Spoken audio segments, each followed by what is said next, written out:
So you got rid of the job? Yeah, I went. Yeah. Backpack on. And then someone comes towards you and you know there's a vehicle coming and you just don't know, who it is or what it is. And you live your life in kind of constant adrenaline, basically. Yeah, I mean, look, I always wanted an extraordinary life. This is the Green on the Go podcast, where we talk about keeping travel sustainable. And for this episode, I got to speak to sustainable tourism expert and founder of Earth Changes, Vicky Smith. Hi, Vicky, and welcome to the Green on the Go podcast. Thank you very much for having me. Oh, it's awesome having you here. So we're going to just kick off by asking you a little bit about your background and how you came to start Earth Changes. Yeah, well, this is quite a long journey, admittedly. So apologies in advance. Hopefully it'll be interesting, but I suppose it shows kind of how long these things take. So I studied originally French and international business at university, and I was a ski lover.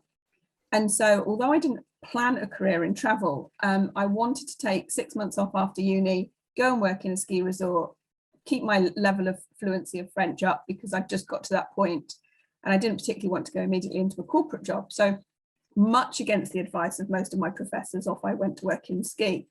And I ended up actually learning more, I think, about business than probably most of my friends who'd gone into graduate recruitment programs at the time. So I carried on working, and I worked a number of seasons in winter, but also summers. And then I worked in head office back in the UK on sort of sales and marketing type things.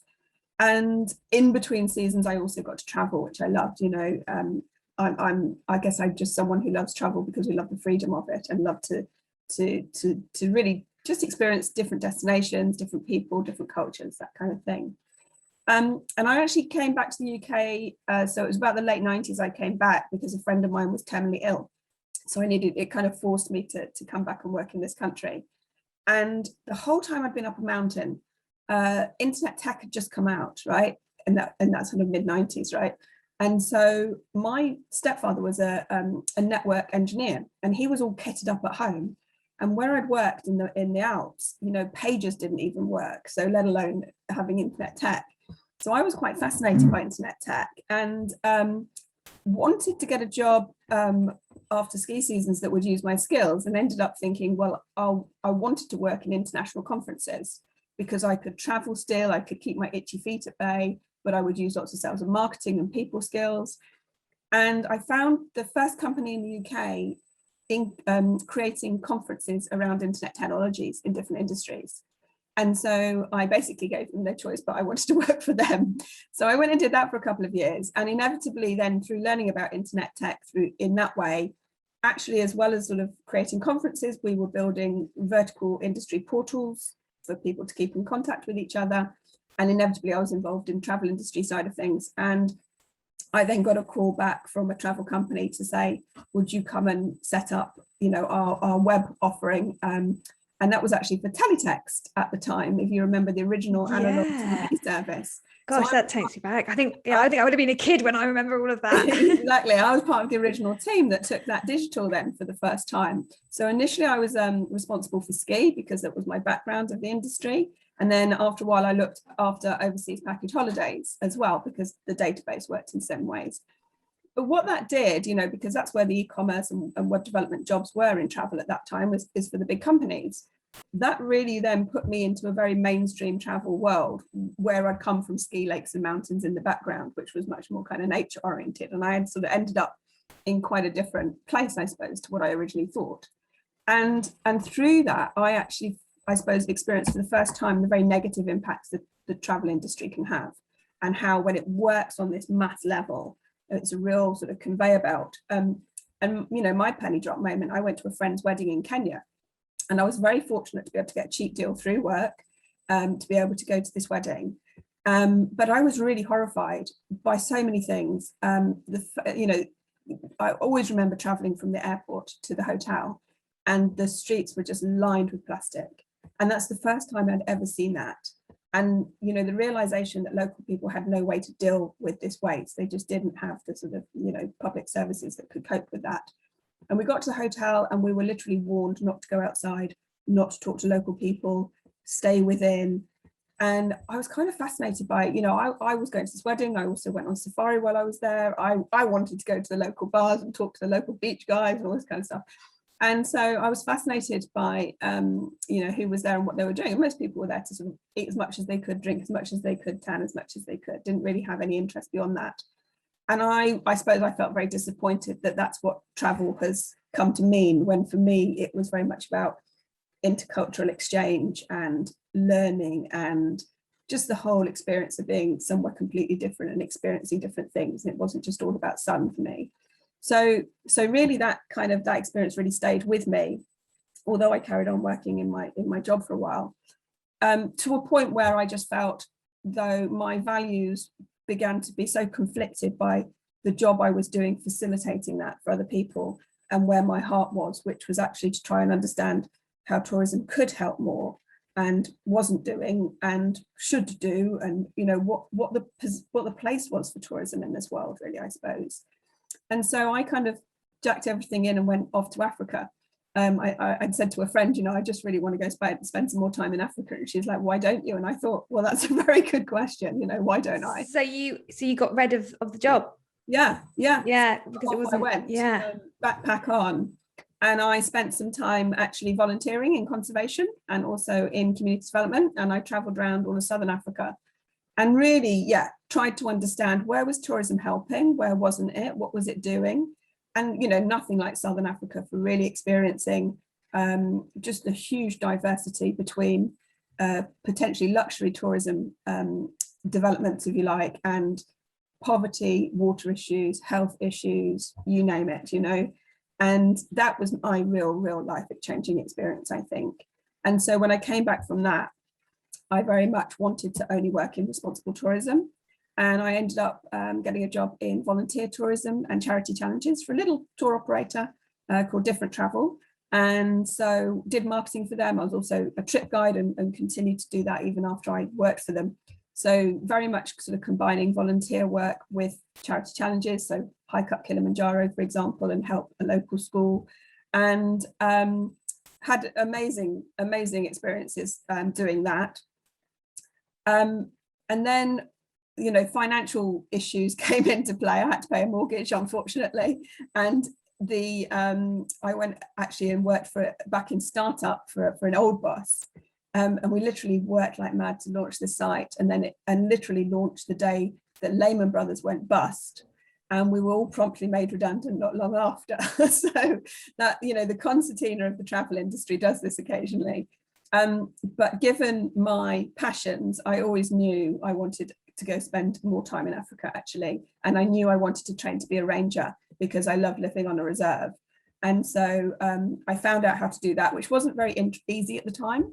And actually the place I wanted to go and train at, they were booked up for a year for their training placements because they only had very, very few training placements, and they'd won the World Conservation Awards for 10 years running. And I'm like, if I go anywhere, I want to understand. Yeah, I can imagine what you've done your research to make sure it was the best. Exactly. The best. It's like, what sets them apart? What makes them more responsible or what not? And it was really about understanding conservation standards. And I was very, very lucky because I was also, looking for jobs back here because I did have a mortgage to pay. And they had a cancellation and they emailed me. And I think I got to a point where I wasn't able to go to them because I only had so much time and money, and emailed them and said, look, I really want to come to you. You're too busy for the next 10 months. What would you suggest is the next second best place to go? And they replied and said, we've had a cancellation. Do you want to come next week? And the same day I was offered a job back in the UK, and I was just like, oh my goodness, what do I do? And it was back in ski and back in e-commerce. And I decided to go to Africa, and very, very, worryingly let this company know and said, I'm really sorry, after going through this interview process, I'm actually got this really once in a lifetime opportunity. I'm going to go to Africa. And they said, we'll keep the job open for you if you come back, which was amazing. Was this job, was there anything to do with sustainable tourism within this job? Not at all. It just was I need to pay the mortgage. It was job. I want to pay the mortgage. Yeah. And, ski was still a passion. I was still a big skier, and I do love internet tech. I love what internet technology can bring us in terms of connecting with people worldwide, and just what it facilitates in terms of people's awareness and knowledge. But I was very torn actually about what to do. And I just thought, if I don't go and train to be a ranger now, I'll never do it in my life. And what was difficult, so I, promised I'd come back. I didn't know I was going to come back, to be honest. I very much wanted to be in Africa for a while, and actually through my training and then working out there. So I was given sort of 6 months to come back for the job, and very much took that 6 months. And I suppose I learned while I was there that I learned what I wanted to learn, which was about the standards. And I also, I suppose, came to realize that it's quite an insular life to be a ranger. You sort of pass each other like ships in the night. You have guests for 2-3 days. It's a very quick turnaround. It's an immense amount of hard work and knowledge you've got to know. It's really long hours because you're up at 5 o'clock in the morning doing vehicle checks, and off you go for a game drive. And also you're responsible for these tourists as well. That's a huge part. It is. And when you're training, it's quite frightening. I mean, training's amazing because you do a certain amount of sort of academic training, but you also do lots of, like, half a day every day is spent in the Jeep practicing your driving. You have to learn to shoot. You have to be qualified to shoot for self-defense purposes. You have to, there's lots and lots of practical skills you have to learn. You have to learn to tell the time by the sun, by the moon, by whatever's going on. You have to do all sorts of navigational type things. You have to know a lot about geology and the geography of the area you're in. So you have a huge amount of information you have to impart to guests. And you are kind of living this on your toes almost the whole time. And actually life on a reserve behind closed doors is quite hilarious at times, because there's all sorts of scrapes that rangers get into that you would never know about, and particularly they get a bit crazy, to be honest, because you actually want to learn, you want to see each other, you want to have social time, and they don't get that very often necessarily, depending what sort of reserve you're on. And so when they do see each other, it gets a bit crazy at times, definitely. So yeah, that was, it's phenomenally important to me, and actually I really, really value it, knowing how safari works behind the scenes and things like that. And safari is one of those that has exploded in recent years. It's a very sort of, I imagine, financially rewarding industry, if it needs to be. Probably if you're an owner.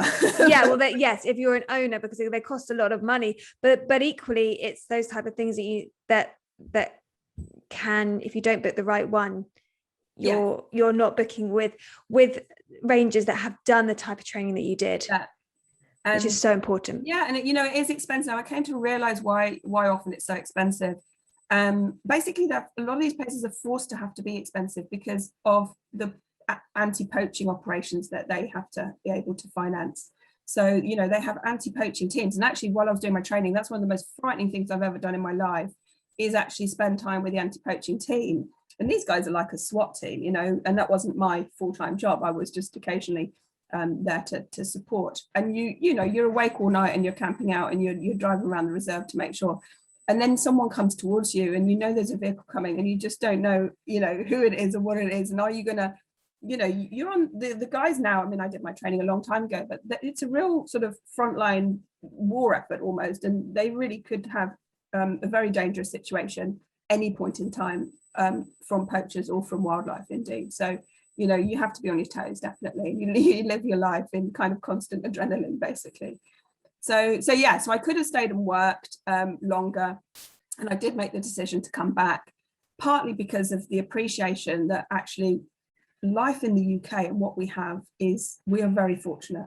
We don't have issues as much as we get frustrated with politics. We don't have, we all get education, we get health, NHS access, we get food access, we get, it's things that we take for granted, that if you go and live in another country like that, you don't necessarily have that always, or you have to have a certain level of wealth. So you really come to understand a lot about the disparity of wealth, of income, of opportunity, and how that lack of opportunity, gets you stuck, basically. And I realized that for me to have the biggest impact in sustainability would actually come back here and do what I can from here, because I have opportunities here that other people wouldn't necessarily have. So came back, took the job in ski, but while I did that, so I worked full time and then studied a master's at the same time in responsible tourism management, which was 3 years. And so really, I suppose I wrote my thesis on the marketing and greenwashing of volunteer tourism, and that covered both wildlife conservation and also community development.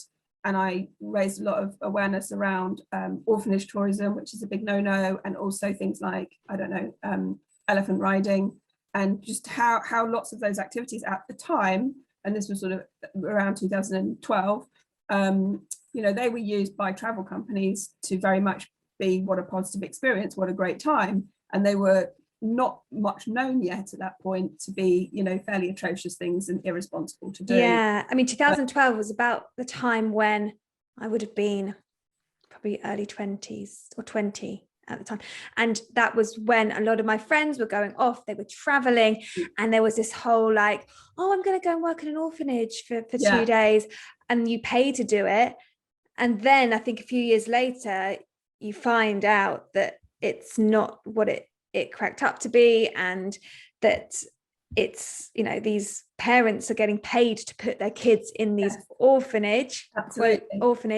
Same with the elephant sanctuaries, they're just there for image, just there for these tourists to get these photos. But it was rife, you know, it was a great excuse to go traveling and feel like you were doing good, you know? Absolutely, and without actually knowing that these animals were drugged up. I mean, that's one of the reasons I suppose I wrote my thesis, was on the difference between real marketing and greenwashing, and real impact stuff, and not just pretending to have an impact stuff. You know, for anyone listening who might not understand the orphanage volunteer tourism, I mean, literally it is just sort of people who set up orphanages, like you say, virtually fake, basically, who go to, for example, rural families who maybe can't afford to support all their children, or they think they're helping the kids by sending them off to a better world where they're going to be fed, clothed, educated, hand their kids over. Kids end up in these very intentionally dilapidated places in order to garner income from foreign tourists who feel sorry for them, and they'll never see any of that money, and they'll end up on the streets. They'll probably end up with drug issues, and it's a really, really vicious circle. So yeah, I mean, it's not a nice world. And having done my master's in that, I realized that probably 95% of what was being called responsible was highly irresponsible, actually. So I mean, my thing has always been about differentiating between what truly is responsible and what's not. So after I finished my master's, I worked a bit with some volunteer tourism organizations about how they were communicating, you know, some of the best ones, and just to sort of help them, you know, communicate even better, because quite often you get very good companies who don't communicate themselves very well, and you get companies who are terrible who are very good at marketing and giving the impression. And so yeah, I mean, my master's thesis sort of did a content analysis, basically, that if you're a public person, and this was the reason I did it, was this was the position I was in when I originally wanted to volunteer, is as a consumer, can you tell from a website what truly is responsible and what's not? And the answer is yes, but you have to know a lot, and you have to really, really do your homework, and you have to be able to discern. So that's not very easy. So ultimately, I suppose that's why I ended up setting up Earth Changes, is to support that process. But yeah, I mean, after my master's, I freelanced for a while in that sort of marketing responsible tourism. And through that, I saw there was a market gap for a platform which had truly sustainable tourism with integrity, that operated in the market in a commercial way. Because what you tended to get was commercial companies who said they were better at responsible tourism than they actually were, and NGOs who are really great at the impact stuff, but really don't understand how tourism market works. And I wanted to create something that was really bang in the middle of those two things, that was good on impact and good on communications. So that's what I hoped to do. And then what happened is actually I had a ski accident. So I'd had in my mind that I'd wanted to create my own site really from 2006. And I spent literally a decade learning all the skills and all the knowledge I needed to kind of figure out exactly what it would be, if you like. And then this ski injury I had, I obliterated my knee and had to have reconstruction surgery. So I was on crutches for 11 months. And had to drop my freelance work because a lot of my freelance work involved travel, and I wasn't able to go anywhere really. And I thought, now's the time I do my own site, because I'm going to be sat at home twiddling my thumbs or doing some random online job, and I can use that time. And I'd always intended to do a site anyway. I wasn't necessarily financially prepped for doing it there and then, but I thought if I don't do it now, I'll regret it. And I felt it was a bit early in the market. I mean, one of the reasons I hadn't done it till then was I felt it was too early in the market in terms of consumer kind of awareness about sustainability. Was there anybody else doing what you were planning to do? Yeah, I mean, there was a few platforms around on responsible tourism, but I still felt that there was a level of, you know, understandably now I know the position is sort of, you've got to almost dilute the level of sustainability in order to be more financially viable. And so people have a choice: is do they just not do that and not exist, or do they, you know, carry on as a business and build a business, albeit not perfect? And so many platforms had said, well, we'll do the imperfect bit because we want to, you know, grow over time. And I never wanted to do that. So when I set up Earth Changers, I very much said, if I have to financially survive myself, I'll go and do something else consultancy wise, but I won't actually drop the level of sustainability integrity on the site.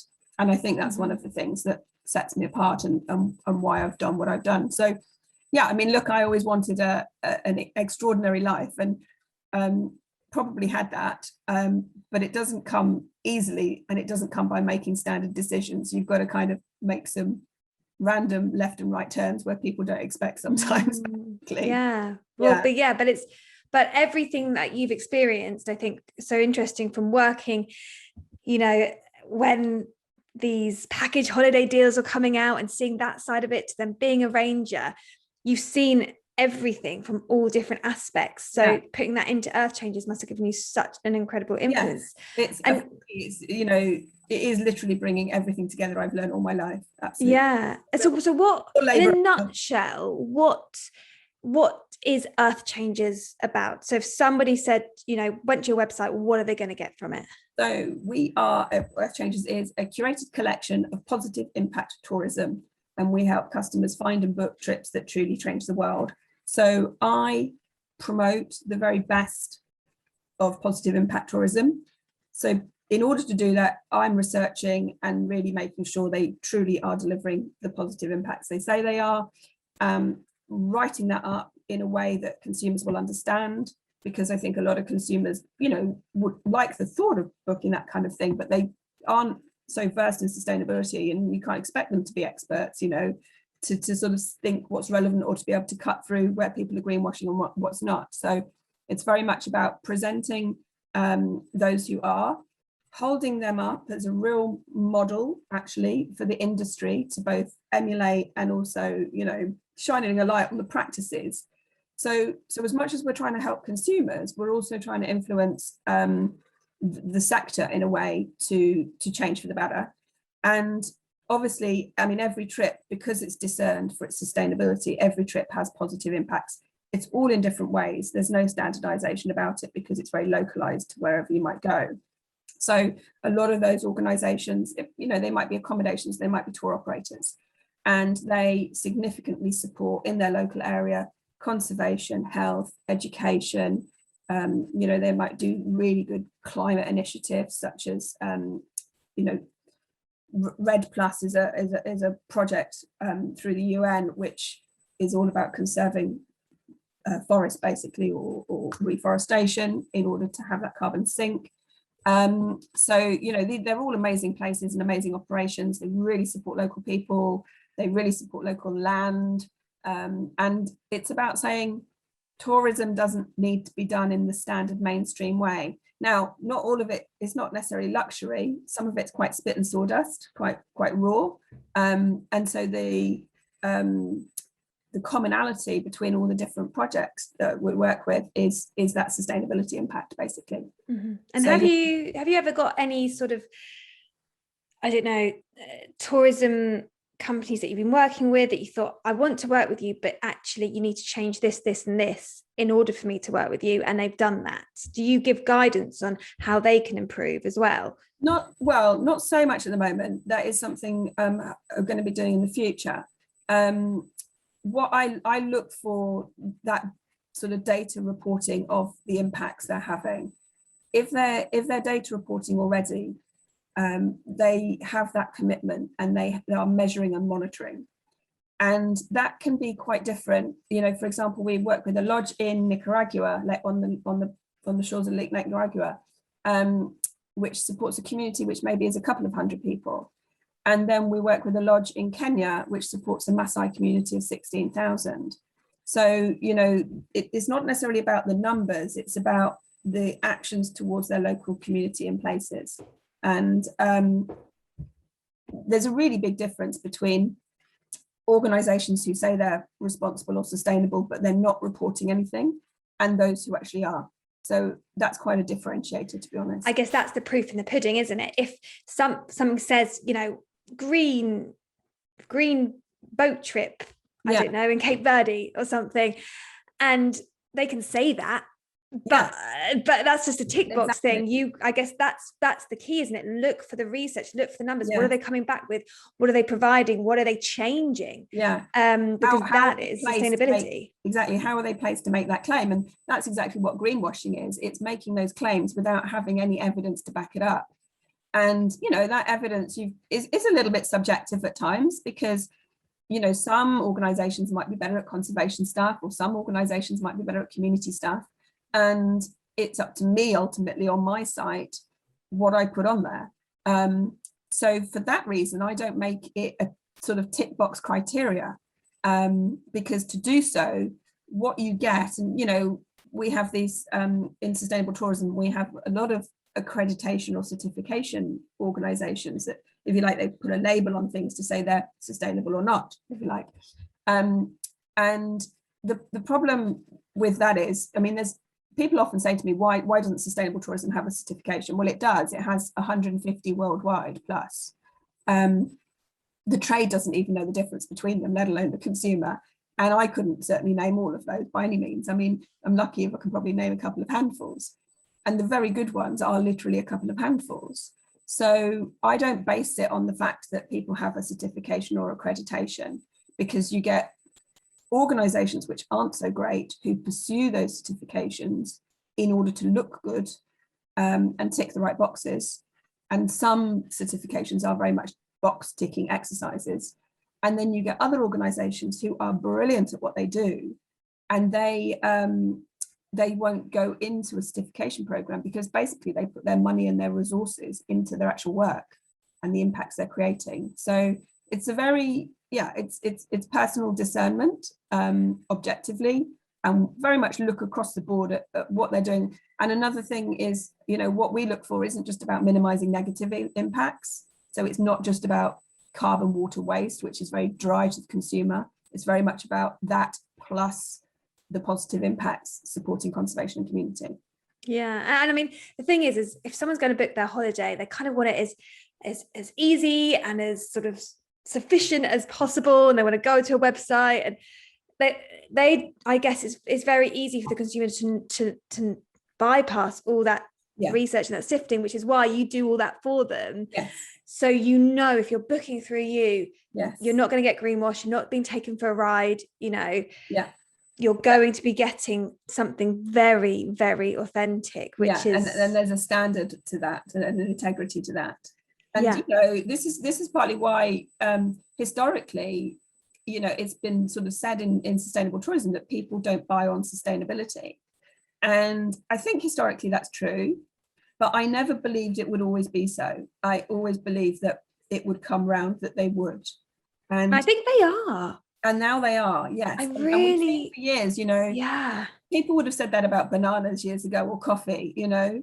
It takes time, and tourism is almost the last bastion of sustainability that people haven't addressed in their personal lives. Partly that's because they want to go on holiday and not think about these things, partly because it's incredibly complex.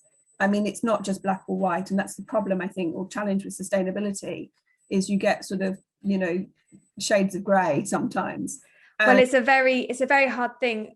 I know that I personally sometimes battle with it. I work for a travel company and we but I try to live a as sustainable life as possible, but equally I have a passion for travel, and that means getting on a plane sometimes. And then how do you sort of marry that with how you know that flying can affect carbon footprint and everything, and it's you just have this battle in your head. And then sometimes it's easier if you're going on holiday, you want a break, don't you? And that's why people can be quite ignorant and just go, oh, I'm just going to have a week off and not think about it, and then I'll go back and I will have my plastic free water bottle and everything like that. Exactly. And so tourism is this industry, it's huge. For those who might not realize, it's 10% of world GDP, it's 10% of world jobs. It has the power to destroy or basically make or break communities. And I mean, we've seen that with COVID. I do want to sort of come on to talking about this, because obviously both of us working in the travel industry the last year and a half, we've felt it, we've taken the hit, right? Gosh. Oh yes. And how have you found that? And actually, well, this has had such an interesting impact. So and what I would say to you when you're umming about should we travel, my answer would be absolutely, when it has a positive impact, because we can help destinations, and it's so important we have destinations. Those destinations don't not want tourism. They really want the tourists still to come, but what they want to make sure is that money from the tourism goes into their local economies. They want to be able to use it to support their local environments, and they want to be able to use it to support their local people in different ways, health, education, whatever. And what's happened with the mass tourism industry is it's kind of made those decisions outside of destinations on behalf of destinations, and we get what's called leakage. So the money never gets into the destination, and therefore there's no support for actually supporting that destination. There are all the reasons that we start going to places because they're beautiful scenery or fantastic wildlife or amazing culture, through the exploitation of mass market, ends up being destroyed. And we might see that on the Costa Brava, for example, in Spain or what have you. It's very, very different from when they were beautiful fishing villages, probably in the 50s. And I suppose we've got to make sure that we try to sustain the places that we like for the reasons we like them. Mm-hmm. And that means making decisions not just on a profit basis. We have to make decisions also on environmental and social basis. And that's what's called the triple bottom line in sustainability. Right. So, we can talk about COVID if you like. I just want to touch on it because I think for this series, especially in the podcast, we're talking about a lot about the return of travel, and it's very interesting to find out from your opinion and the people that you work with overseas and how they've been affected by this year. And obviously, like you're saying, tourism is important for sustainability. For communities to thrive, they need tourism, they need that injection of money in order to sustain the environments that they're living in. And have you noticed a deterioration in some of these areas because tourism hasn't been feeding the money to look after the places where they're living? Absolutely. I mean, very early on in the lockdown, I was on a webinar conference call with places in Asia, in Southeast Asia, and they had the government ministers coming on saying the formal bit and the sort of positive news, the positive spin, but you had people on that call who you sensed the absolute desperation. They couldn't feed their families, and these are countries which historically have relied on tourism in the last decade or two, and which isn't a great position for them to be in either, to be honest, because we ought to make sure that doesn't happen. And they were just like, they didn't have government support like furlough here. It was very, very uncomfortable. It's also, for example, let's say rangers aren't employed because they can't afford to be employed and because there isn't the tourists. That's actually enabled more poaching to occur in places. More poaching's also occurred because, local people are desperate for food or money. And so it's a way, local people don't want to poach, but it's just a way that they can access that, they're desperate people. So, tourism is really important. If, the 50 least developed countries in this world, tourism is in the top 3, if not the number 1 sector for them for income generation. And that supports their whole communities. If we cut off flying, we can just say goodbye to all of those communities, basically. So it's not the answer. I mean, it is a problem, obviously, with aviation fuel. Having said that, aviation gets a bit of a bad rep, I think, because people don't know the actual facts behind what actual impact it has. And at the moment, tourism as a sector globally year round is 8% of emissions, but aviation within that is about 2.5 to 3%, 3.5 a push.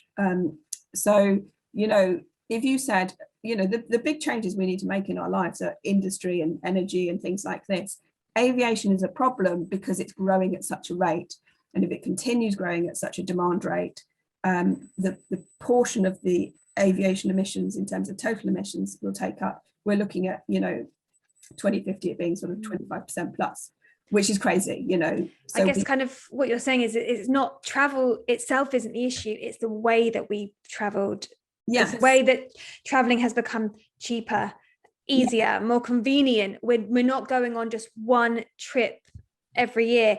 You know, you could pre-COVID pop to Italy for a day, 2 days, come back again, then do another one, and you can find flights for £30 if you need to. And exactly. And that is the issue. So we would absolutely, in responsible tourism, sustainable tourism, we would advocate less trips for longer. Really immerse yourself in the local culture, really get to know it, make sure, you know, money's going into the local place. So kind of make the best use of your air miles, if you will.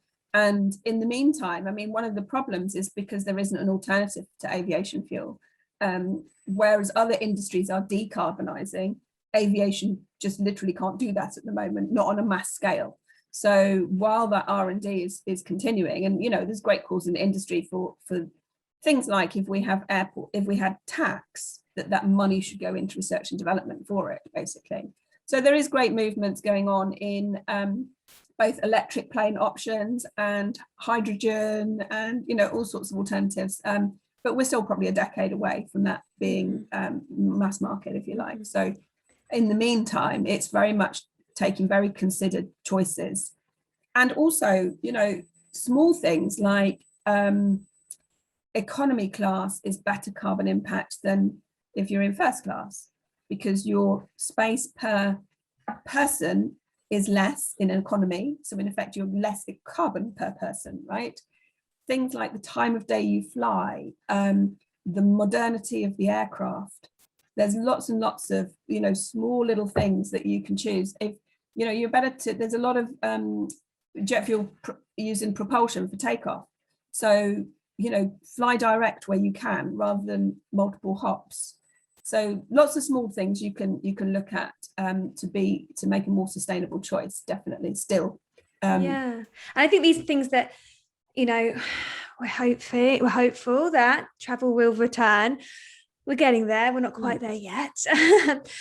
But do you think that the way people travel post-lockdown, post-COVID is going to be different? And do you think this is an opportunity where we can drive messages like that, like these simple changes that you can make as a tourist in order to be traveling more sustainably? Do you think people are going to be looking at the way they travel differently? Yeah, and actually it's been a little bit of a surprise to me through COVID. Now, you know, I went into COVID as a small business and as a director. I'm not on PAYE for a big company. You know, I've been excluded from financial support from the government for that. So, but it was always, you know, I'm very much driven by purpose. So I'm always going to carry on marketing. We can't sell, but we can still very much support our destinations and what they've done during COVID. They've all been out because they're responsible tourism organizations. They've really stepped up and done amazing. I mean, the partner we work in South Africa, they already had a sort of a program helping feed local kids, but they extended that during COVID, and also because during COVID, kids weren't going to school, so they didn't have school meals. So they really extended this program. They fed 300,000 meals in a year to something like 14,000 people. I mean, it's just, and that's one hotel, right? It's just immense, the work they've done. So we've really sort of thrown our weight behind supporting what our partners are doing in destinations to help their communities, in order to sort of promote to consumers, I suppose, you know, this is what responsible tourism organizations do. They already do it. They always are doing it. But actually, this is where they could sort of really stand out and be seen for this isn't just about frivolous travel. This isn't just about you having a lovely holiday experience, which it is as well, you know, when you go, but behind the scenes, this is all what's happening. And so I think actually, and through consumers' sort of personal experiences of lockdown, we've come to desire supporting community more. We've come to appreciate and value community more, possibly, and also the nature around us. So I think people have sort of looked then to increase their interest in sustainability. And, you know, what you do for sustainability, you do for resilience as a destination. And people are interested in resilience now because they don't want to get caught out on holiday, right? So they're kind of interested in all this stuff going on. What I work with a research firm sometimes, and they've shown, they're called BDRC, when you normally have one big issue, that kind of distracts consumers' attention away. So when they do annual research for travelers, and they for the UK, and they looked at things like how much people are willing to support conservation, or you know, meat-free diets, or limited food from buffets, or, you know, various kind of sustainability-oriented things like recycling. They expected the interest from consumers in those things to go down because everyone would just only focus on COVID. And although they have dropped, it's only by like 1%. And, you know, generally people have just massively not only kept interest in sustainability, but actually increased their interest in sustainability. So I feel COVID's had probably about a 5-year fast forward impact on sustainability sectors as a whole. Wow, that's incredible. I mean, yeah, to hopefully see that as a positive, you know, to the fact that there can be positives that's come out from this time. And I think it was just going back to what you were saying, really interesting, because I think if you book a sustainable trip, you then think, oh, I'm doing something good now. And you I guess almost on a selfish level for yourself, but actually you forget that it's the ongoing projects that can happen from the money that you're putting into that charity or company or country, which is having the most impact. And, you know, the fact that there was these companies that you're working with that were able to continue their work in a time when travel wasn't happening because they had a pocket of money that travelers had invested in the first place. Exactly. And so, you know, a lot of the places I work with, they might have, for example, what we call a payment for ecosystem services. A small percentage or a small daily fee goes into a pot for their sustainability initiatives, basically, and that continues. And quite often these organizations might be, they often have a structure where you've got a foundation who does the sustainability work, and then the commercial tourism operation. And the commercial tourism operation, in effect, funds the foundation. And then in some places, like the place we work with in Kenya, the foundation has actually become the much bigger organization. And the tourism organization then got moved as an arm into the foundation almost. So yeah, it is very interesting what's happening at the moment. And I mean, you know, I can see from my own web traffic, the interest has continued throughout. And I think people are also going to appreciate holidays a bit more, to be honest. Definitely. They've been taken away for a long time from many of us. And so we are starting to maybe before we got to a point where you're saying it becomes so easy, so accessible, that maybe people just took it for granted.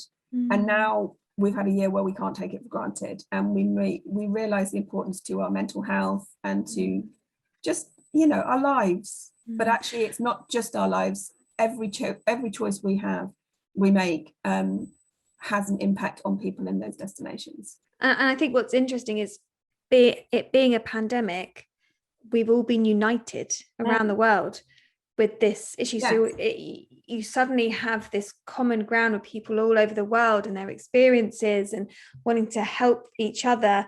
It's been very much about helping your neighbour, but actually that goes further afield, that you want to just help everybody get back on board. And I'm sure, you know, when we go back to travel, we'll be having those conversations with, you know, the guys serving our tables in restaurants abroad. Yeah, exactly. You know, what happened to you in the pandemic? And you've got this common ground now. Amazing potential connector, actually. Like you say, you know, we have had industry issues before with Ebola or even 9/11 and 9/11. Yeah. And so, but when they're sort of regional specific, you can avoid them. Whereas something like this has been so global. And you know, tourists are very much going to be welcome back to destinations. Tourists themselves are going to be very, very welcoming of being able to go away again. And hopefully we're all just a bit nicer to each other. Yeah, there'll be a greater level of respect. So destination wise, if I was a tourist and I'm thinking I want to go away and I'm going to book a trip, I'm going to start researching now. Are there certain destinations that we should be looking at and ones that we should maybe be avoiding? Yeah, I mean, there are some destinations, and this is, you know, what we write about on the Earth Changes site a lot, is actually what we call policy. It's the big government level stuff, whether either national, international, or even UN level, the stuff that gets decided. Some countries have responsible tourism instituted within their policies. So the first country to do that was South Africa, and that was in 2002. And, you know, a country that's very well known for it now is Costa Rica. And, you know, Costa Rica took the decision when they were, you know, sort of becoming independent. They could have almost been swallowed up by the US. And they said, no, we're going to stand on our own. And they looked and they said, what have we got? We've got natural heritage, basically. We've got natural capital. And tourism is the thing that can help us with that. And they're doing an amazing job. And they look, you know, part of the reason that tourism's become so sort of huge is tourism destinations are usually targeted on the volume of people they bring to a destination by national governments. And so, you know, a tourist board will have it as their aim, X number of people or X number of bed nights or X number of money. And there's a number of governments around the world looking at different ways to target tourism, because numbers just ends up in over tourism. And that's what you don't want. And that's what you don't at all. Yeah.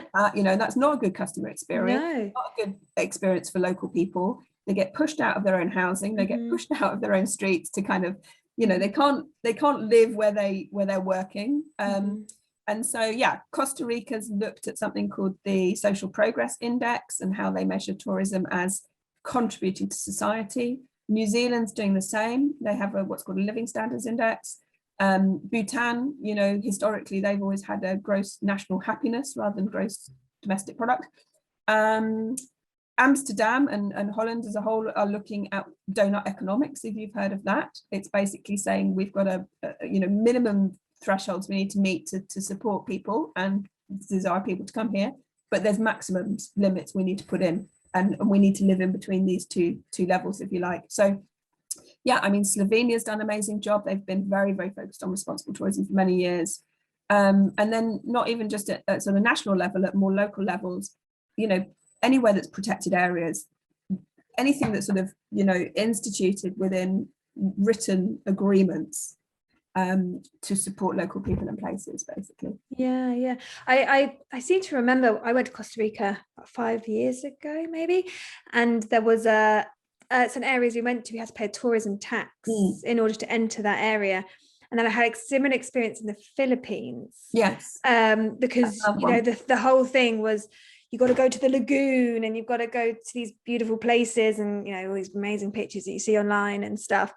And then they'd obviously realized that it was getting too much. It wasn't good for the environment, but it also wasn't good for tourist morale, being stuck on a boat with hundreds of other tourists. So yeah, they limited the amount of people that could go every day. And it obviously, they meant some people were disappointed they couldn't go and do the trip. But actually, in the long run, so much better, because it means that these places can be preserved. Yes, and not destroyed. And it's which is challenging, you know, and you know, it's a whole debate, because that does make it elitist at times, but actually travel as a whole is elitist, let's face it. There's a very, very small percentage of the world can actually travel. Most of the world doesn't travel. You know, we're very fortunate in developing countries such as ours that we can. And it's, you know, for me, I suppose the reasons I set up Earth Changes, the root of it is about trying to equalize some of the inequality in the world. And we can use tourism to do that. You know, it's a great vehicle. And if anyone knows anything about the Sustainable Development Goals, I know Holiday Extras are looking at that for their strategy, then, you know, it's about how we create those impacts through tourism. Tourism is the sector of the world that it reaches more places than any other industry. It gets into all corners of all countries, apart from possibly war zones. So it's the one industry more than any other that actually can deliver those UN Sustainable Development Goals. And you asked me earlier if we kind of help companies and advise them how to improve. I'm actually going to be doing an online course, which is targeted for travel organizations, both tourist boards and tour operators and accommodations, how they can align their strategies and they're looking at making positive impact with the UN SDGs. So I'm going to be starting that, launching in a few weeks and actually starting it in September. Oh, how exciting. Amazing. Yeah. So do you have sort of a small selection of top tips for anybody who wants to go and book a trip? What the sort of key things they need to look out for? One is book local accommodations, avoid the big global chains, because that money is just not going to get into destination. Something like 90% of money doesn't get into destination if you go through something, international. Cruise is probably the most negatively impacting part of the tourism industry, in my view, both economically and environmentally and socially. It's really quite awful for me. I know lots of people love it. That said, the cruise companies are having to wake up and look at their own sustainability, because, consumers are demanding that now. So that's a great thing, right? So yeah, book local accommodation, restaurants, buy from local businesses, and really, I suppose, learn about sustainable tourism enough to ask the right questions. Because until, a lot of why the industry hasn't shifted massively, and although I've been involved for 15 years, it was always seen as a niche thing, right? And it's not niche, it will become the default, no doubt. And a lot of companies, those involved in sustainable tourism in the past have done so voluntarily. A lot of companies didn't have to because consumers didn't pay attention to it. So they thought, we don't need to do anything about it. Consumers are now asking questions, and now the industry and the trade is really starting to wake up to the fact that they've got to change too. Yeah. So that's a great thing. Yeah. So ask questions. Absolutely. And the good companies will be able to answer those questions, and the ones that aren't good probably can't. That's probably a good sign that you need to go and look elsewhere then. Oh, well, thanks so much, Vicky. And if someone wants to find out more about Earth Changers, where can they find you? Online at earth-changers.com. Facebook is earthchangers.travel. Twitter, earth_changers_. And Instagram, Earth Changers in one word. Sorry, it's all different. That's okay. No, we're very used to that nowadays, aren't we? Oh, that's amazing. Thank you so much. And I wish you all the best of luck as the travel industry returns, and you're doing incredible things to educate and get us all traveling better, which is so important. So thank you. Thank you very much, India. Thank you, Holiday Extras. If you like what you heard, then please do subscribe to the channel and like the video. It helps us reach more like-minded people so we can keep learning and sharing with Green on the Go.